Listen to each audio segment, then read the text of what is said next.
মোৰ নাম অমিকা দৈমাৰী মই sigma point integrated academy Baihata চাৰিআলিৰ পৰা এইচএছটো পাছ কৰিছোঁ 93% 92.6 আৰু 99 ভালেই লাগিছে ইমানো ভাল লগা নাই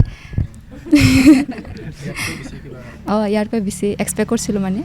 মই অপৰ্ণা মেম পলাশী মেম আৰু চন্দ্ৰমিতা মেম আৰু চব টিচাৰকে মানে ইংলিছৰ কাৰণে এইখিনি 99 পোৱাৰ কাৰণে মই থেংক ইউ ক'ব খোজোঁ আৰু বাকী টিচাৰো নীতা মেম যেনে কৰণ ছাৰ ইহঁতেও মানে বেলেগ ছাবজেক্টতো বহুত হেল্প কৰিছে মোৰ আৰু জিন্তু ছাৰো মোক ছিগমা পইণ্টত লৈ গৈছিল ছাৰকো বহুত থেংক ইউ ক'ব খোজোঁ এইখিনি পেৰেণ্টছে মোক সদায় ছাপোৰ্ট কৰিছে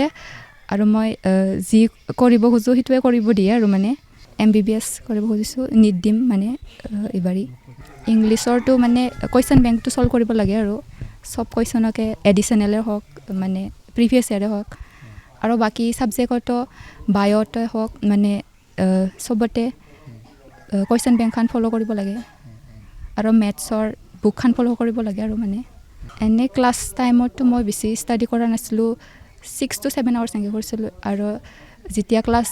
অফ হৈছে তেতিয়া 15 to 16 এনেকৈ কৰিছিলোঁ আৱাৰ্ছ